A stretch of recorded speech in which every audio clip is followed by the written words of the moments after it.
सच्चे सिपाही हैं, कदम सत्ता की ताकतों के सामने नहीं लड़खड़ाएंगे। समाज के लिए संघर्ष करते करते मिलकर शून्य से शिखर तक जाएंगे। जी हाँ, चतुर्दिशा टाइम्स एक सामान्य संस्कृति और सहयोग का उदाहरण बनने जा रहा है।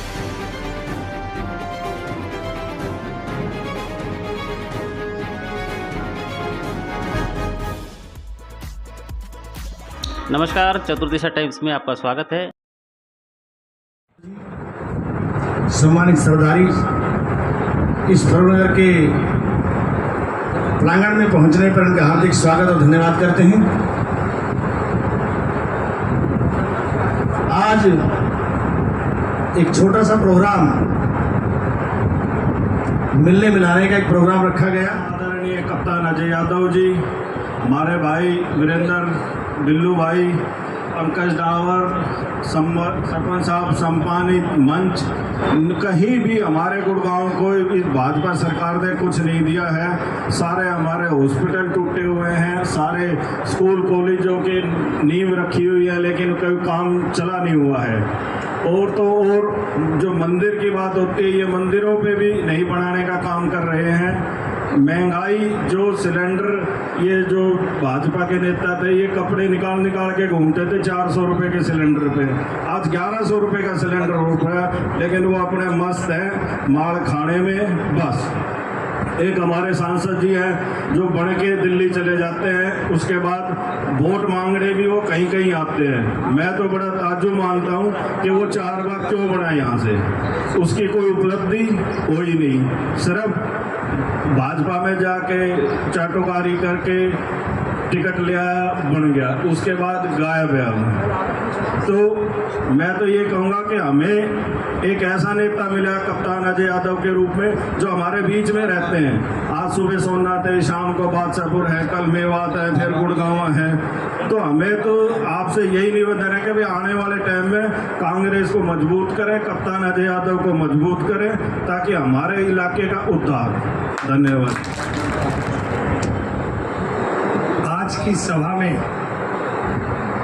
दक्षिण हरियाणा के बब्बर शेर, 6 बार विधायक रहे, पूर्व मंत्री, एआईसीसी में राष्ट्रीय अध्यक्ष ओबीसी विभाग, आदरणीय कैप्टन अजय यादव जी, बादशाहपुर की आन बान शान भाई वीरेंद्र यादव बिल्लू जी, पूर्व चेयरमैन कुलदीप कटारिया जी, सुनील यादव जी, और सम्मानित मंच सभी सरपंच साहिबान और यहाँ आए सभी नौजवान और बुजुर्ग साथियों। जैसा कि आप सभी को पता है कि कर्नाटक में जो जबरदस्त जीत हुई, उन सबका श्रेय वहाँ की जनता को जाता है, देश की जनता को जाता है। वहाँ की जनता को नमन, शत नमन करते हैं। आज पूरा देश महंगाई से, भ्रष्टाचार से, बेरोजगारी से बुरे तरीके से त्रस्त है। पहले कृषि कानून रद्द किए, फिर 2000 का नोट रद्द किया। सरकार आई थी देश बदलने के लिए, लेकिन नोट बदलते रह गए।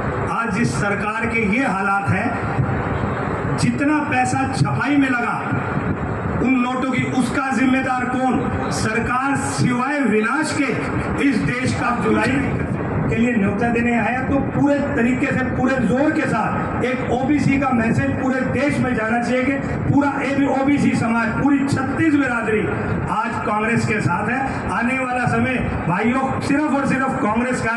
इन्हीं शब्दों के साथ मैं अपनी बारी को विराम देता हूँ। बहुत बहुत धन्यवाद। इस कार्यक्रम के मुख्य वक्ता के रूप में आए पूर्व बिजली मंत्री, एआईसीसी के राष्ट्रीय अध्यक्ष कैप्टन अजय सिंह यादव जी, पूर्व मंत्री स्वर्गीय श्री राव धर्मपाल जी के सुपुत्र भाई वीरेंद्र यादव जी, कटारिया जी, पंकज डावर जी, और लोक समिति मेंबर हमारे भाई कविराज जी, इनके साथ में मंच आसीन सभी अतिथिगण, आज की सभा के प्रोग्राम के मुख्य आकर्षक के अंदर भाई सुनील जी, तमाम मेरे बड़े बुजुर्गों, नौजवान साथियों और यहाँ पे आई समस्त सरदारी, मैं आपके पावन चरणों में शीश झुका के नमन करता हूँ। आज बड़ा सौभाग्य का दिन है कि हमारे कार्यकर्ता सम्मेलन के रूप में आप सभी से रूबरू होने का मौका मिला। मैं हर्षोल्लास के साथ ये कह सकता हूं कि कप्तान साहब, देर है अंधेर नहीं। एक एक करके 15 राज्यों में जैसे बीजेपी का सुपड़ा साफ हुआ है, बीजेपी का मतलब बहुत झूठी पार्टी। भाई सुनील, इस बार सरकार लाने का पूरा प्रयास करेंगे और आप लोगों के जो वंचित काम है पिछले 9 साल से वो जरूर करेंगे। आजकल महंगाई, बेरोजगारी और भ्रष्टाचार ये चरम सीमा पे है। ना कोई बच्चे लग रहे हैं या एरिया से, ना कोई बात है। दूसरा भ्रष्टाचार का एक आपने पढ़ा होगा, सबसे मोटा घोटाला पंचायत के अंदर सेकोपुर पंचायत में हुआ है, जिसके अंदर 10 करोड़ की पेमेंट सरकार ने दी है। 10 के 10 करोड़ रुपए कोई नहीं लगे हैं। उसकी इंक्वायरी करके उस सरपंच के खिलाफ मुकदमा दर्ज कर दिया है और उसकी रिकवरी के लिए बार बार दबाव आ रहा है। उसकी सारी कोर्ट के अंदर बेल रिजेक्ट हो गई है। तो ये सारी चीजें, पैसा में भ्रष्टाचार करवाना सारी इन्हीं की फितरत है। तो आज देखते हुए बेरोजगारी के अंदर आप बता दो, पिछले 10 से 14 तक हमारे राव धर्मपाल जी यहाँ से विधायक रहे। कौन सा ऐसा बूथ है जिसके अंदर कोई बच्चे नौकरी ना लगे हों? गांव के तो छोटे बूथ की गिनवाई है। तो ये सारी चीजें आके फिर कप्तान मानिए अजय कप्तान जी का हाथ मजबूत करो। मेंबर ऑफ पार्लियामेंट का इलेक्शन के अंदर इन्हीं को टिकट मिलेगी, यही कैंडिडेट होंगे कांग्रेस के। आप ये इधर उधर की बातें ना ध्यान में रखते हुए इनका एकजुट होकर सब साथ दो। और मैं तो ये सबसे गुजारिश करता हूँ, सब इकट्ठे हो जाओ। जो इधर उधर भी भटक रहे हैं अपने कार्यकर्ता, उनको भी जोड़ो। और मेरे को भी जहाँ आपने फोन करोगे मैं भी वहीं खड़ा पाऊंगा। तो मैं आपसे इन्हीं बातों से यही विश्वास दिलाना चाहता हूँ। जैसे फर्रुखनगर के अंदर कप्तान साहब 2010 से लेकर 2014 तक काम हुए हैं, कोई मतलब कि अच्छे काम हुए हैं पिछले 20-25 साल से। तो यही है, कप्तान साहब को साथ इनका हाथ मजबूत करो और आके इनको पावर में ले आओ, मेंबर ऑफ पार्लियामेंट बनाओ। पिछले मेंबर ऑफ पार्लियामेंट की मोहर किसी ने 20 साल से देखी नहीं होगी। एमपी की मोहर कैसी होती है, वो नजारत रहते हैं, ना कोई काम है ना कोई बात है। तो इसलिए कप्तान साहब है, 6 बार MLA रेवाड़ी से रह लिए, पब्लिक के बीच, आप लोगों के बीच में रहते हैं। तो इससे जाना पहचाना आदमी कौन होगा? तो ये मैं आपसे यही बार बार प्रार्थना करता हूँ, कप्तान साहब आपका हाथ मजबूत करो और 7 जुलाई को आने वाला ओबीसी का सम्मेलन है, उसमें भाग लो, ज्यादा से ज्यादा वहाँ पर पहुँचो। जय हिंद, जय भारत। आपने कांग्रेस को मजबूत करने के लिए जो विचार दिए, हम उन पर जरूर अमल करेंगे। और जो आपको न्योता देने आए हैं 7 जुलाई का, सारे चलोगे? हाथ उठा के बता दो, सारे चलेंगे ताल कटोरे? इसलिए हमारा प्रतिनिधित्व करते हैं लोकसभा गुड़गांव रेवाड़ी गुड़गांव जिला का, तो हमारी जिम्मेवारी जिसका आपको इंतजार था, हमारे माननीय ओबीसी के चेयरमैन कप्तान साहब वो आए, अपने विचार रखिए, हमें आशीर्वाद। जो है यहाँ पर उपस्थित हमारे राव धर्मपाल जी के सुपुत्र और आपके इस इलाके के नेता वीरेंद्र सिंह यादव जी, भाई हमारे सुनील जी जो हमारे ब्लॉक के यहाँ के अध्यक्ष रहे हैं, हुक्म सिंह सैनी जो हमारे ओबीसी के ब्लॉक के अध्यक्ष हैं, पंकज डावर जी, कुलदीप कटारिया जी जो हमारे भूतपूर्व चेयरमैन रहे हैं, प्रवीण शेरावत, बालकिशन यादव जी उप प्रधान OBC state department, Harikishan Yadav, Jai Bhagwan XMC राज ठेकेदार। बुरे मौसम के बावजूद भी आज फर्रुखनगर में भारी तादाद में आप लोग आए, इसके लिए आपका धन्यवाद करता हूं मैं। पिछले 9 साल से ये सरकार यहाँ रही है। इस सरकार ने आने के बाद आपके माजरा में एम्स बनना था, वो आज तक नहीं बना। शिक्षा लगा लीजिए, चिकित्सा लगा लीजिए, रोजगार लगा लीजिए, GST जो है जिसे गब्बर टैक्स कहते हैं राहुल गांधी जी, सबसे ज़्यादा गुड़गांव जिले से जाता है। और इस इलाके के लोगों की वजह से ये सरकार खड़ी है। जो भाजपा के भाई हैं, RSS के लोग हैं, इनको विकास से कोई मतलब नहीं है। ये जाति और धर्म के नाम से लोगों को बांटते हैं। कर्नाटक में सरकार जीती है तो बजरंगबली की कृपा से हरियाणा में भी सरकार बनेगी और आपकी केंद्र में भी सरकार बनेगी। गौडसे की पूजा करते हैं, एक तरफ गौडसे की पार्टी है, एक तरफ महात्मा गांधी की पार्टी है। तो आप लोगों ने फैसला करना है। पुलवामा अटैक हुआ 2019 में, सतपाल मलिक ने ये कहा कि जब हमारे 40 जवान शहीद हो रहे थे तो हमारे श्रीमान प्रधानमंत्री मोदी जी टाइगर शो देख रहे थे नेशनल पार्क में कि हमारे 40 जवान शहीद हो गए। सतपाल मलिक ने कहा कि साहब ये तो हमारी गलती से हुआ है, हमने उनको हेलीकॉप्टर नहीं दिया। अगर हेलीकॉप्टर देते तो शहीद नहीं होते। कहना भी बोलेगा नहीं, चुप। क्योंकि इन लोगों ने उन शहीदों के नाम से भी, उनकी शहादत के नाम पे भी, उनकी कुर्बानी के नाम पर भी 2019 का चुनाव जीता। लोगों को गुमराह कर दिया। 15 लाख रुपए देंगे, 2 बार रोजगार देंगे। और मोदी जी ने क्या कहा था कि मैं 1 रैंक 1 पेंशन दूंगा।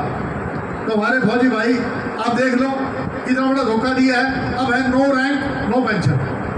आज हमारी लड़ाई पाकिस्तान से नहीं है, आज हमारी लड़ाई चीन के साथ है भाई। चीन हमारी सरहद में घुस रहा आके। अगर जो मेडल लेके आती है, देश का नाम कमाती है, वो सुरक्षित नहीं है भाई। योगी जी का बुलडोजर उस ब्रिजभूषण के मकान के ऊपर क्यों नहीं चल रहा? ये जनता को उससे प्रसन्न करना चाहिए। उसका भी घर ढाओ जो हमारी बेटियों के साथ खेलता है, जो हमारी बेटियों की इज्जत के साथ खेलता है। मोदी जीते हैं, हमारे जितने भी जो हमारे 70 साल में हमने एयरपोर्ट, बंदरगाह, रेलवे स्टेशन, बैंक, इन सबों को बेचने में लगा हुआ है। ये तो कहते हैं मैं तो झोला लेके चल दूंगा। अभी 2000 का नोट बंद कर दिया। आप बताओ, ये जो इसके ना आगे ना पीछे, ना योगी के आगे ना पीछे, ना हमारे खट्टर के आगे ना पीछे। इनको क्या पता कि गरीब आदमी का गैस का सिलेंडर जो है 1150 रुपए का है। महंगाई कितनी हो रही है, कितनी बेरोजगारी है, भ्रष्टाचार है। आज कोई ऐसा आदमी है 470 रुपए में जो गैस का सिलेंडर था आज 1150 से मिल रहा है। हमारी पार्टी जो है हरियाणा में हमने 3 फैसले ले लिए हैं कि गैस का सिलेंडर आएगा, हम देंगे आपको, हमारी सरकार बनेगी 500 रुपए में। बुढ़ापा पेंशन देंगे आपको 6000 रुपए। और इसके अलावा हम लोग ये करेंगे 100 गज के प्लॉट देंगे कि जो बुढ़ापा पेंशन है किसके नाम पे काट रहे हैं कि 9000 का बिजली का बिल आ गया भाई, इसकी पेंशन काट दो, इसका जो है राशन कार्ड काट दो, सब कुछ काट। नहर का पानी बंद, बिजली बंद, सब कुछ बंद। अब नोट 2000 रुपए का नोट भी बंद। तो मेरा आप लोगों से कहना है कि हम लोग आज भी समझ जाए, अगर कोई भला कर सकती है गरीब का, किसान का, मजदूर का, व्यापारी का, तो कांग्रेस पार्टी कर सकती है। इसी की संख्या जो है देश में 50% है। हमारी पार्टी ने फैसला ले लिया है कि अगर 2024 में आप लोग हमारी सरकार बनाएंगे तो हम जातीय जनगणना करवाएंगे, जिससे कि आपका आरक्षण 27% नहीं, उससे ज्यादा होगा आपका। जो महिलाओं को 33% आरक्षण देने की बात जो कांग्रेस टाइम में हुई थी, उसमें SC, ST, OBC माइनॉरिटी के लोगों को भी, उनकी जो महिलाएं हैं उनके लिए भी सीट आरक्षित होगी। हरियाणा के अंदर 56% OBC है, लेकिन हमारा OBC का डिपार्टमेंट अलग नहीं है। इंडियन जुडिशियल सर्विस बढ़ाएंगे, जिससे कि जुडिशरी के अंदर आज हमारे OBC के जो है 3% लोग हैं। सचिव जो है दिल्ली में जो इन्होंने कमिश्नर बना रखे हैं, एक भी OBC का नहीं है। आप बताइए, ED और CBI इनकम टैक्स, उसका काम एक ही रह गया है कि लोगों को तंग करना, विपक्ष के लोगों को तंग करना।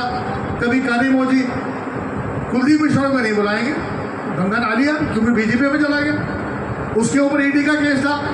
लेकिन आज जो है वो वॉशिंग मशीन जो होती है ना, आपकी कपड़े साफ कर देती है ना, जो बीजेपी में चला वो साफ हो गया समझ। 2 मैं आप कामों क्लीन होता देने आया। एक तो 7 जुलाई को जो है दाल कटोरा स्टेडियम में भाई पिछड़ा वर्ग का सम्मेलन है और पिछड़ा वर्ग का राष्ट्रीय अध्यक्ष मैं हूं। तो भाई ये जो प्रोग्राम है ये गुड़गांव का है, रेवाड़ी के लोगों का है और मेवात के लोगों का है। तो भी ये कार्यक्रम मेरा नहीं है, ये कार्यक्रम आप लोगों का है। ये इज्जत जो अगर बढ़ेगी, मेरी नहीं, गुड़गांवा, रेवाड़ी और मेवात के लोगों की इज्जत बढ़ेगी। तो इसमें बढ़ चढ़ के भाग लो। राव धर्मपाल जी के सपने थे जो पूरे नहीं हो पाए, उनको मैं और भाई बिल्लू जी मिलकर पूरा करवाएंगे। और एक ही बात आपसे मैं कह सकता हूँ कि आपने आज पगड़ी पहनाई थी मेरे को, भाई इस भाईचारे को मैंने जिंदगी भर निभाया था, निभाऊंगा और आपकी पगड़ी पे कभी हाथ नहीं आने दूंगा, ये वादा करता हूँ। इन शब्दों के साथ आपने जो मेरी बात सुनी, तो मुझे पूर्ण उम्मीद है कि भाई सुनील जो है ये आपका यहाँ से ब्लॉक का अध्यक्ष रहा। मैं यही कहना चाहता हूँ कि कार्यकर्ता होने चाहिए जो पार्टी के साथ बुरे वक्त में भी खड़े रहें। हमें जो है कांग्रेस से बड़ी अच्छी पार्टी कोई हो नहीं सकती है। मैं आपको कहना चाहता हूँ ये भाजपा वाले ये केवल जो है धर्म और जाति के नाम से आपकी वोट को घुसूट लेते हैं, ना ये भगवान राम के हैं जो भगवान राम को धोखा दे सकते हैं। आपके हमारे क्या हो सकते हैं। इन शब्दों के साथ आप लोग यहाँ आए, आप लोगों ने मेरी बात सुनी, आप सभी का बहुत बहुत धन्यवाद।